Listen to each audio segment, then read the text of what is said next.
Mhm. Okay, welcome everybody. Today we are going to have Miroslava Mosso. She's a PhD student in Mainz University. She's yet a PhD student, she's almost finishing. And she will be speaking about enumerative and arithmetic geometry intersecting theoretical physics. So, Miroslava, all yours. Thank you, Lucas, and thank you very much for the very nice invitation to give this talk. So, as Lucas already mentioned the title, I will talk about this a little bit, and this will be the outline of the talk. I am going to start with an enumerative geometry recap, then I will give it a context in string theory. I will talk a little bit about the Gromov-Witten invariants. There are quantities that appear in enumerative geometry. I will try to connect the type 2A and type 2B string models via mirror symmetry, just like very superficially.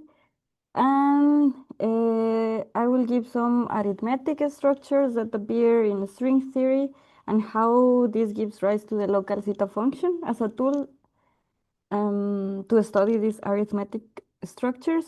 And I will finalize giving you like a summary of my contributions in this story and other directions that people have taken. So I was asked to give a not technical talk, so maybe this will be more like a definition, like telling you a story about all these topics. So Thank you I'm for not going that. to, yeah, I'm not going to get into details, technical details. But well, let's start. So as an enumerative geometry recap, let me start with some basic questions that you might think, oh, this is so easy. So the first question is the following. How many straight lines pass through 2 points in the real plane? These are the 2 points. And the answer is very easy. No, the answer is only one straight line. Uh-huh. I cannot see the chat because somehow if I mm, I can She read. said It says one. one. one, All ah, Yeah, right. okay, thank you. really it's easy if you see the chat in your table instead of the Ah, PC. Yeah. you're right. Mhm. Yes, yes. Yeah. Okay. So yes, the answer is one. Please keep answering in the chat and tell me what happens in the chat. So the next question is how many straight lines pass through 1 point in the real plane? How many do you think?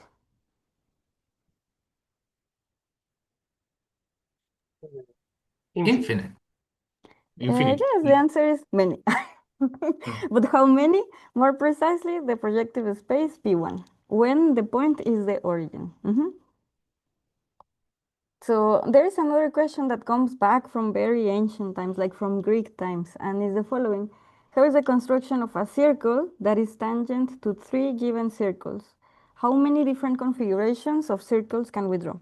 I don't expect you to know the answer immediately because you have to construct this with a compass and everything, but the answer is on the right-hand side and is eight. Eight. You have eight different configurations of constructing a circle that is tangent to three given circles.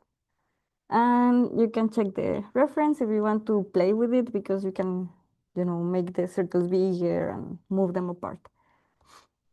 But this is everything. Everything of this is in the like ancient enumerative geometry story.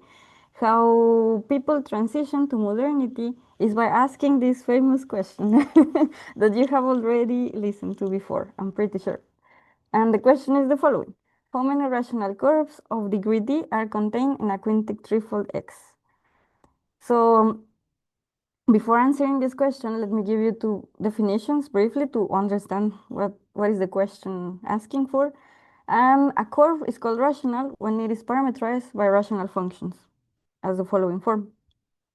And what is a quintic threefold? A quintic threefold is a hypersurface of degree 5 that is contained in the complex projective space P4. And the idea of this hypersurface of degree 5 is that you can define this hypersurface by a polynomial of degree 5. So the hypersurface is defined by the zeros or by the solutions of this polynomial of degree let's say D, in a more general case, as a subspace of the complex projective space Pn. Okay, and as a brief historical background, I will tell you the following story. This is super, super cool because I think this is the point in which physics and mathematics get together and physics wins. So, in order to answer this question of how many rational curves of degree D are contained in a quintic threefold, the story goes as follows. For degree 1, it was found in 1886 by Schubert that the number of lines contained in the quintic threefold is 2875 lines. And it was only up to 100 years later, in 1986, that Katz could compute the number of lines for degree 2. So it was already too difficult, and they were using techniques that were not exploited further because, imagine, it took like 100 years, so it was not very practical.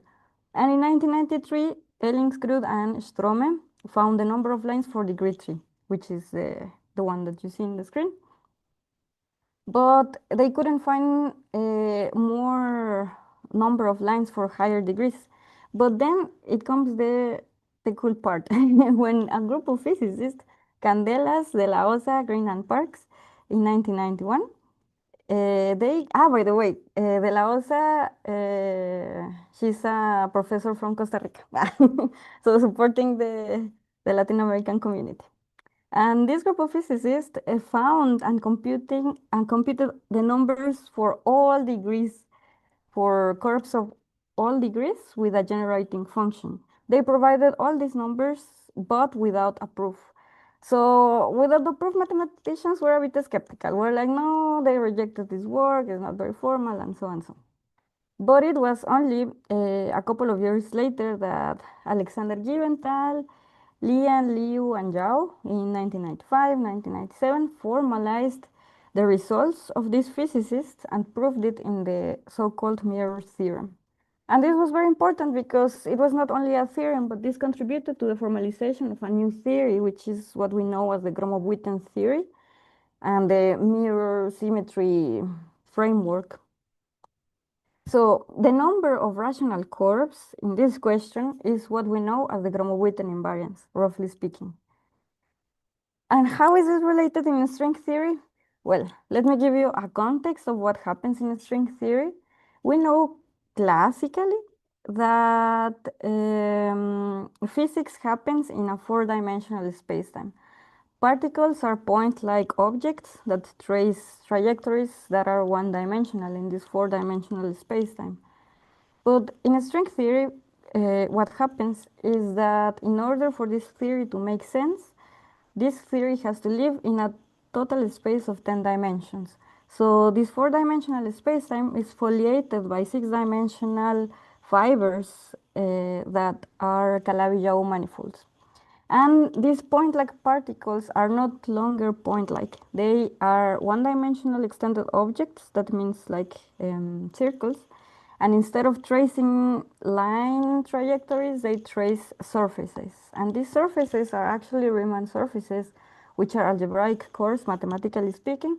And these curves are embedded in the total space, the total 10-dimensional space X. And these algebraic curves that are Riemann surfaces are the so-called worldsheets of the strings. So how are these worldsheets related with the Gromov-Witten invariants? Well, the curves that are the rational curves are the ones that are relevant for computing the Gromov-Witten invariants, which are rational numbers and are denoted by this n. And these rational numbers are fractional numbers. They can be related to integer numbers by a formula that is very simple, but I don't remember, but you can look for it online. And these integer numbers are the ones that we know as the Gopa-Kumar-Baffa invariants, and they are the ones that actually count the number of curves. Because the others, the Gromov-Witten invariants, they are rational numbers, you cannot really count like, okay, I have like 3/2 of a curve. But you make a map that goes from the rational numbers to the integer numbers, and then you get the numbers that actually count the the curves, and these are called the Pakumar-Baffa invariants. So what are these Gromov-Witten invariants, more formally speaking? So more formally speaking, we need some ingredients to define them. The first ingredient is that we need a space of parameters that we know as the moduli space. This will be the moduli space of rational curves. It turned out that this moduli space is actually not compact, so it's not very useful. However, Conserich 1995 provided with a compactification of this space of curves, but instead of considering a space of curves, he considered a space of maps, namely a space of stable maps. And that's how he could compactify this moduli space. So what is a stable map? Roughly speaking, a stable map with n marked points consists of a genus G curve with n marked points that are denoted by P1 till Pn, and the following morphism that takes us from the curve with the marked points to the ambient space X. And it satisfies three properties. The first one is that these marked points from P1 to Pn have to be ordered and distinct on the curve C. Second condition is that we have to fix the homology class. The homology class is an element of the second homology that you see here, this beta, and this corresponds to the degree of the curve, such that the push forward, I think is the push forward. I always get confused with push forward and pullback, but well, let's say push forward. The push forward of this curve gives us the degree or the homology class of the curve, and the evaluation of the marked points give us the cycles that are in the ambient space. Sorry. And the third condition is that we don't want to overcount curves, because as you see on the left-hand side, we have this Riemann surface that looks pretty. And on the right-hand side, you see many others that are topologically equivalent to the one in the left-hand side. They are the same. They are a bit deformed. They could be a bit deformed, but topologically they are equivalent. So to not be overcounting, we have to set the condition that we will work up to finite automorphisms. Now we can introduce the moduli space. This line above the moduli space refers to the compactified moduli space of genus G and pointed degree beta stable maps from the curve C to X. Okay? And now it comes the formal definition of the Gromov-Witten invariants. Like, don't pay attention to the data. What I just want you to know is the idea of it. Sorry, Yes. in the previous slide, when you mentioned when you say curves, you refer to these worksheets, and Yes. the ambient space X is the space-time, or is it the module space, the compactified one? Is the total space-time of 10 dimensions. Okay. And the curve, yes, indeed is the worldsheet. In where is the space then? Uh, I got a little bit lost there. what is the what, sorry? These curves are in the compactified modular space. Okay. Yes. So this is the Yes. space of zeros, polynomials defined in the space-time, you mean? No, the moduli space is as you can see here in the pictures. You have a moduli space for curves of different genus. You have a moduli space, for example, here, Yes. subindex 0 of all the curves that are of genus 0, that have fixed homology, second homology class, and n marked points up to finite automorphisms. And then you have another moduli space for genus 1, for genus 2, Yes. and for different genus. Okay. The moduli space consists of curves of all these worldsheets. Okay, but at the start of the talk, you mentioned that they are the zeros of some polynomial defined in some projective space. I don't see the map yet. Yes, you will see it more in the arithmetic part because, yes, maybe you will see it Okay. later. Yeah. Okay, But okay. yes, Thank you. I will go back to the zeros of the polynomials to the arithmetic part. Mhm. Thank you. But good question. Yes. Okay. So the definition of the Gromov-Witten invariance for given a projective variety X is the following. We fix, as I told you, the second homology class. Let's consider the easy case of genus 0 with pi marked points in the curve C. And for each marked point, we have an evaluation map that goes from the compactified moduli space to the total space. And this evaluation map takes f, evaluates f in each marked point of the curve. And the Gromov-Witten invariant for this specific case in which the projective variety is the complex projective space Pn is the following. On the left-hand side, we have some type of correlation function in which these omegas are elements of the even cohomology and they are insertions in our type of correlation function for a fixed genus, for a degree, for no, it's not a degree, for n marked points and for fixed second homology class. And this is equal to computing the integral of the over the compactified moduli space of products of pullbacks of the evaluation map evaluated in the elements of the even cohomology. So it's just like might sound like an abstract definition, but well, it is what it is. So so now what I have been telling you about the enumerative geometry is in the context of a type 2A string theory. In a type 2A string theory, you can go to the specific sector that is the topological sector to the A model, and the enumerative geometry tools have context there. They have place there. So when you talk about a topological A model, you study it by using enumerative geometry tools. So now, you know that there is another type of string theory. There is this type 2B string theory. This type 2B string theory is not studied via enumerative geometry, but is studied via arithmetic geometry. And I am going to tell you why and how. And the way you connect these two theories is by the so-called mirror symmetry, the story that I told you a little bit about at the beginning of the talk. And I will go into that. So, but first of all, we need to recall some cohomological properties in order to get hands-on in the arithmetic context of the type 2B string theory. We have to mention some important cohomological properties. So given a complex manifold, one can define holomorphic and anti-holomorphic indices, as we might know. And this gives rise to P, Q differential forms. And therefore, we can define Hodge numbers associated to these differential forms.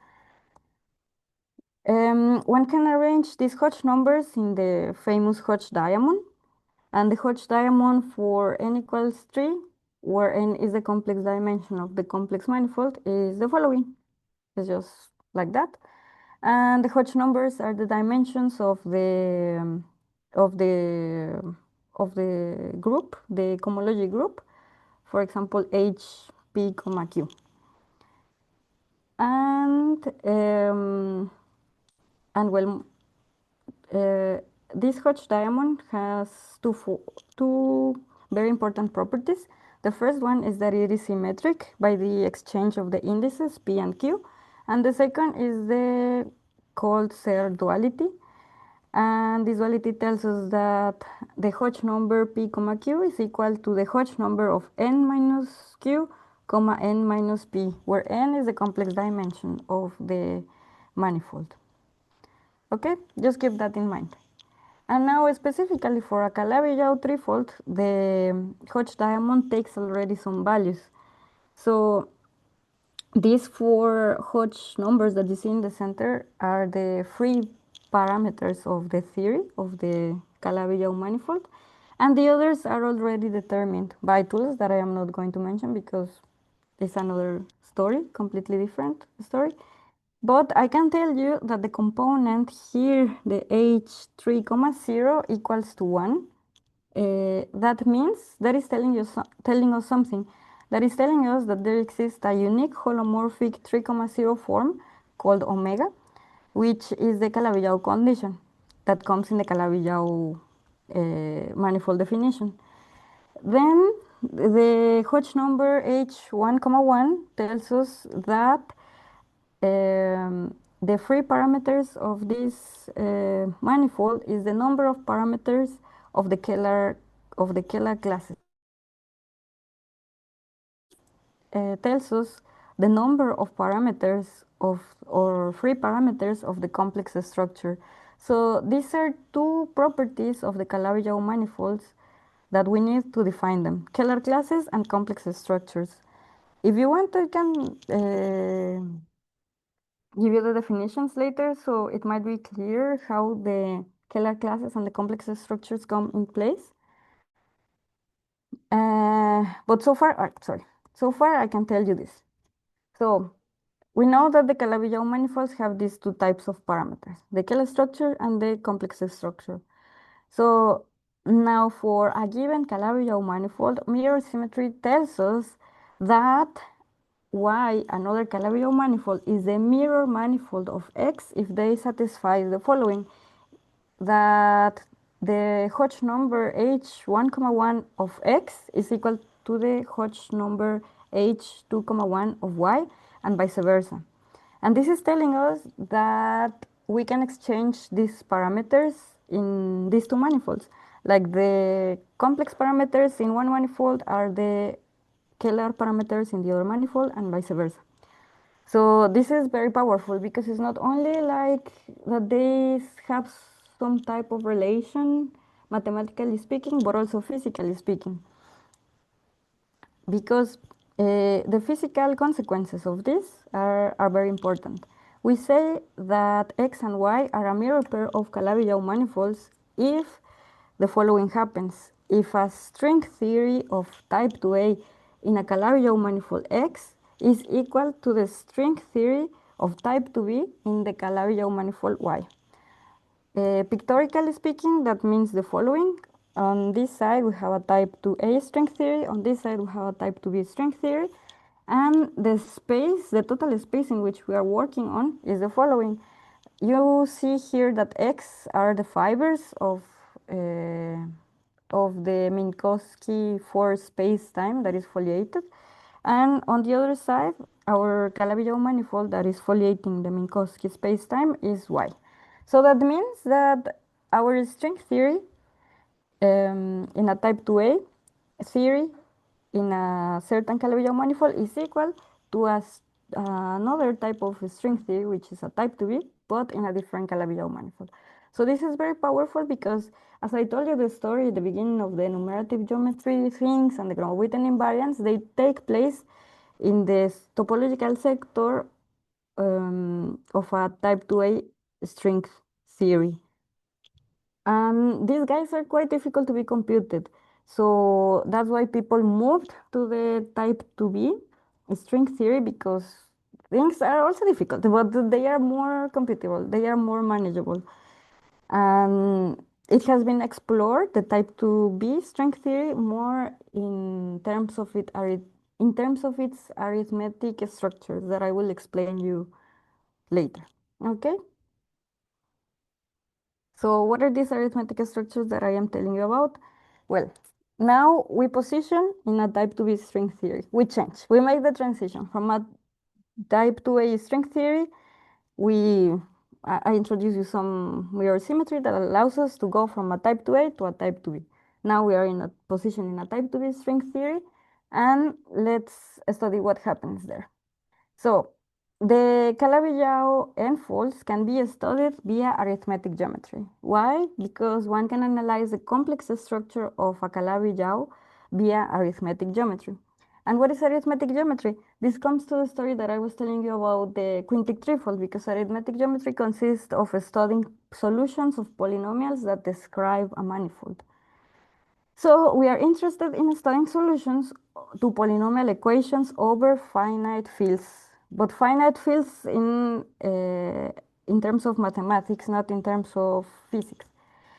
And these solutions, studying these solutions means that we need to find point counts over finite fields. And how do we count these points? We use the powerful tool called local zeta function. And there are other stories that I am not going to tell you about, but maybe this will like wake up your curiosity about this topic.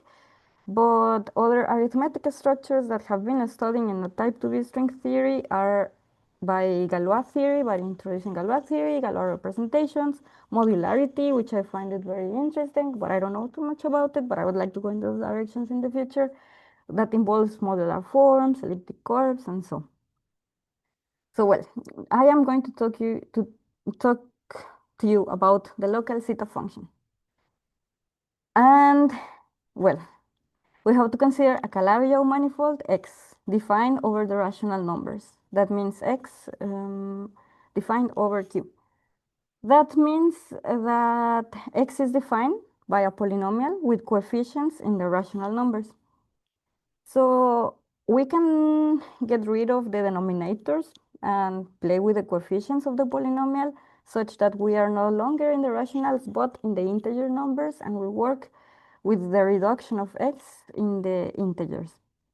We now want to reduce even more these coefficients, modulo prime numbers.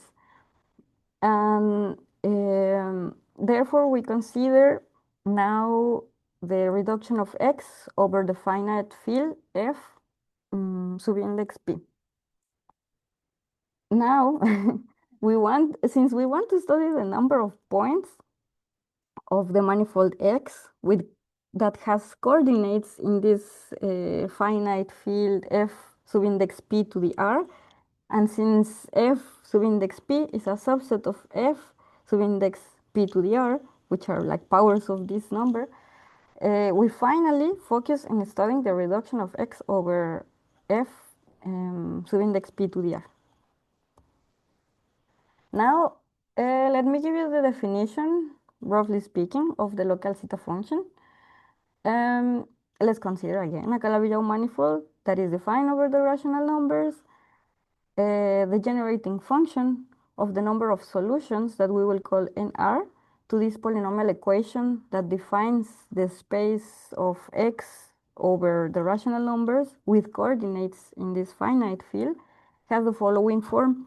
This is a generating function called the local zeta function, where you can see this is the zeta function associated to a prime p of the Calabi manifold x in a formal variable t. And this is equal to the exponential of the infinite sum of this quantity, where this like number x fpr is the number of solutions of the polynomial equation that defines the um, the space x over the rational numbers. And this is what we know as the local zeta function. And to get in touch with something that you might know better than the local zeta function, that is the Riemann zeta function. The Riemann zeta function is a special case of the local zeta function. And this happens when x is a point, which is something very simple. Then the number of solutions is only one, right? If we are working with a space that is 1 point, then the number of solution of points is 1. And the local zeta function takes the following form. We perform a change of variables. Therefore, our local zeta function looks like this. We take the product of all primes p, and therefore we end up with the following expression that you might recognize as the Riemann zeta function. And yeah, that's all. So there are some conjectures that are called the Weil conjectures. They are not conjectures anymore because they have been proven. But they state that the local zeta function that I introduced 2 slides ago is a rational function of the variable t that has the following form. Since it is a rational function, it has the following form, where these Ri are polynomials in the variable t with integer coefficients, whose degrees are given by the Witten numbers. The Witten numbers are the dimensions of the cohomologies. And well, These local zeta functions in this rational form, they satisfy a functional equation and the Riemann hypothesis. I am not going to go into details to that, it's just like a technicality that I have to mention. And well, now how does the local zeta function look for Calabi trifolds? It looks as follows, takes the following form. We are mainly interested in the numerator, and the numerator can be computed as a characteristic equation given by the determinant of the identity minus t, the formal variable, times u, where u is a matrix that is found by another expression given in terms of e, and is a matrix, the matrix of periods of the Calabi-Yau.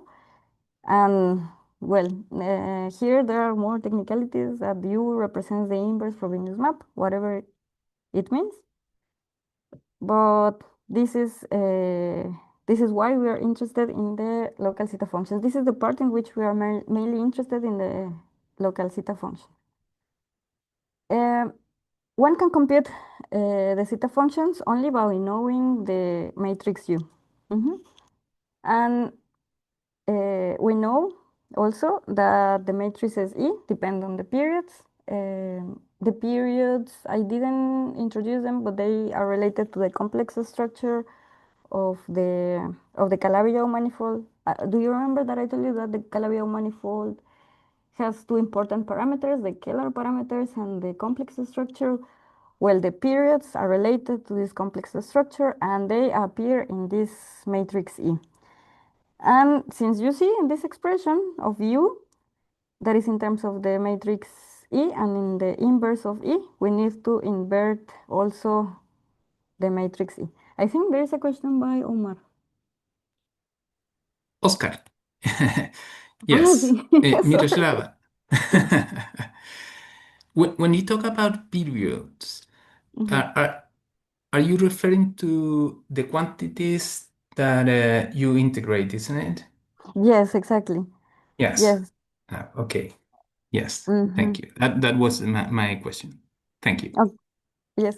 Yes, you're welcome. Yes, they appear as integrals of the complex structure over elements that are bases of the of the cycles of elements of the homology.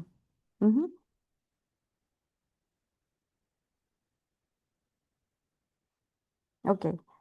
And well, now I have to switch to what are my contributions in this story that I am telling you about, that maybe might sound a bit like in the air, but let me tell you what are my contributions and how some other future directions might have representations in physics.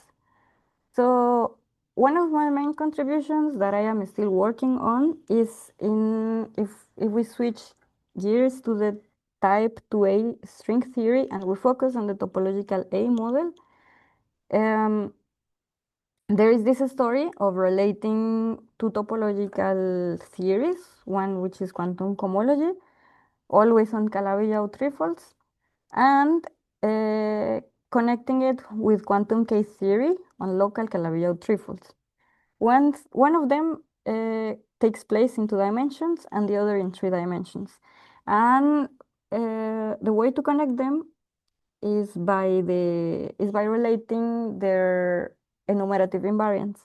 In quantum cohomology, the enumerative invariants are the Gromov-Witten invariants, the guys that I introduced to you. And in quantum case theory, the enumerative invariants are the case-theoretic Gromov-Witten invariants. People have done this in the following way. In the context of quantum cohomology, using localization methods, Clem and Zaslow have shown a formula for genus 0 and higher genus. And in the story of quantum case theory, Alexander Giventhal already gave a generating function that is called the J function, and it works for genus 0 and higher genus. And for genus 0, it has been studied by Jokers, Meyer, Garoufadilis, and Scheidegger. And they have studied also their Gopakumar-Baffa associated invariants that they physically represent the generacies of BPS states. And for higher genus, it hasn't been studied physically, but it has been explored mathematically by Chow, Herr, Lee, and Giventhal. And our approach or our problem is the following. Is that we still want to connect quantum cohomology on local Calabi trifles that takes place in 2 dimensions with quantum K-theory on local Calabi trifles that takes place in 3 dimensions. And how do we want to connect them? Via, again, their enumerative invariants, via the Atiyah-Bott localization method. So we want to compute the Gromov-Witten invariants using the Atiyah-Bott localization method in quantum cohomology and in quantum K-theory.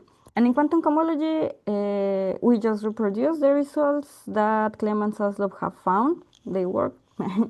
And in quantum K-theory, we are trying to reconstruct from Giventhal's J function the combinatorics of the graphs of how to embed different types of curves in our ambient space.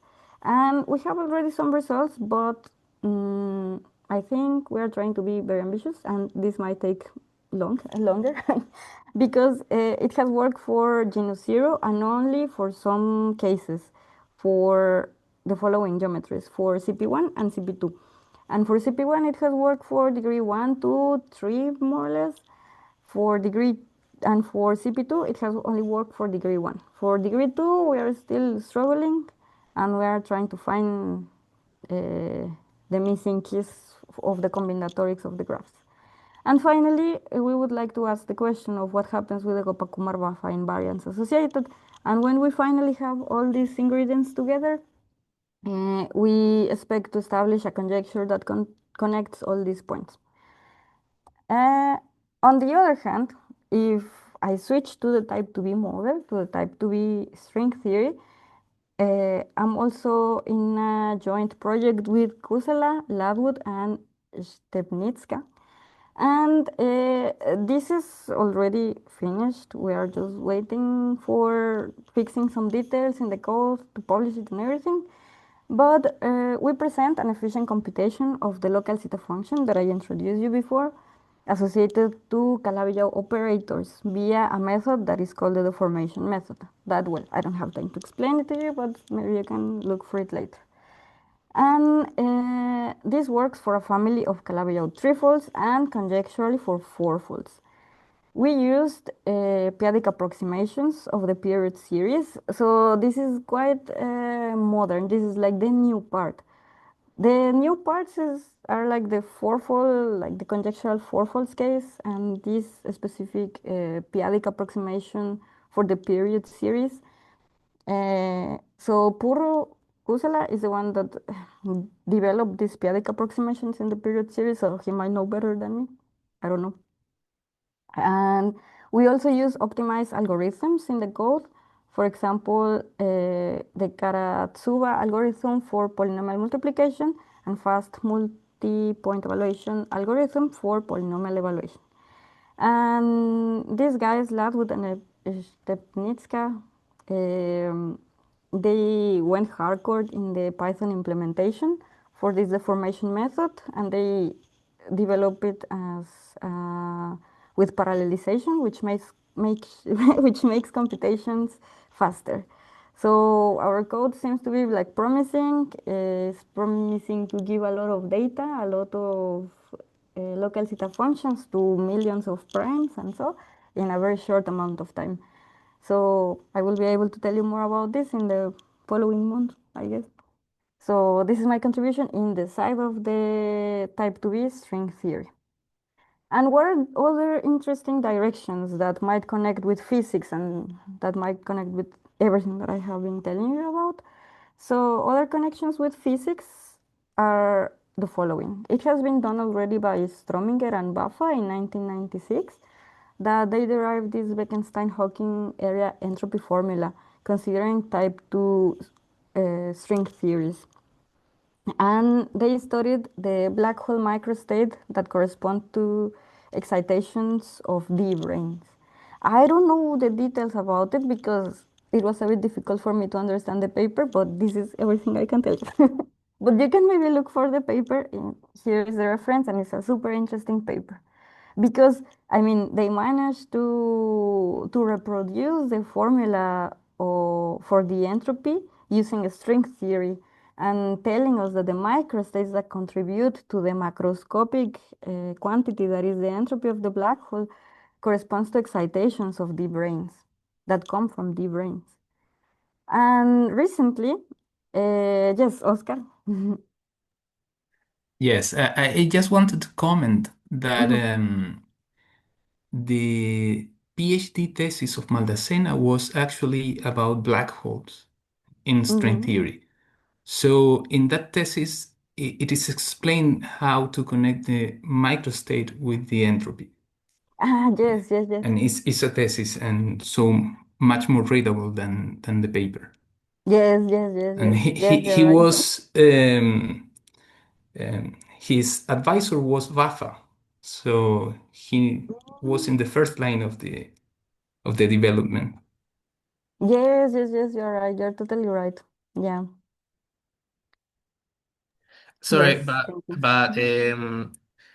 the idea, because that derivation was done starting with string theory, so that the idea will be like start from the uh, some add some information of this arithmetic geometry from the part of string theory to understand the microstate. What I don't see the connection of that, which I am a bit more familiar than the what you say before about arithmetic geometry. Ah, yes, yes, yes. And this is the second point that these guys, Candelas, Kusel, and McGovern, recently they used tools in arithmetic geometry to to get this area entropy formula that Strominger and Baffa got equal to the Bekenstein-Hawking formula. Okay. So this is like Okay. more like a modern approach, but yes, good point. So just the connection is made by these guys that they did it very recently, and then they derived the same Bekenstein-Hawking entropy formula, but in arithmetic geometry in terms of L function values. And L functions are products of over primes of the local zeta functions.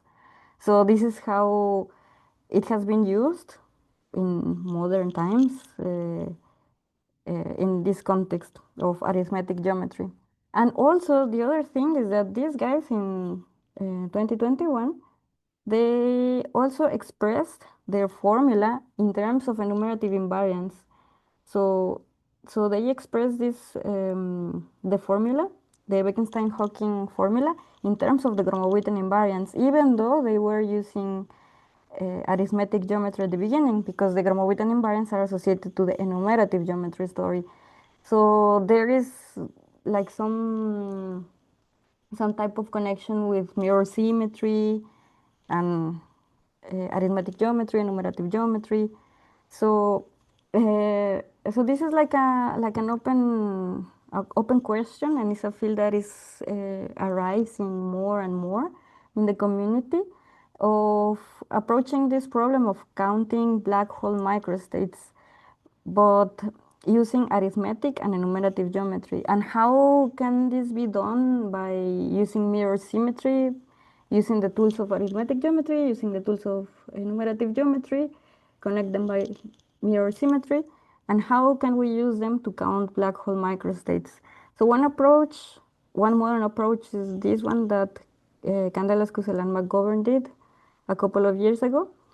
It's very interesting, but it's also quite difficult. but yes, this is just like how are the modern developments going on, and how, for example, my contributions could in the very late future be applied for counting black hole microstates. And this is all. Thank you very much. Thank Okay. you, Miroslava. Thank you. Let's stop.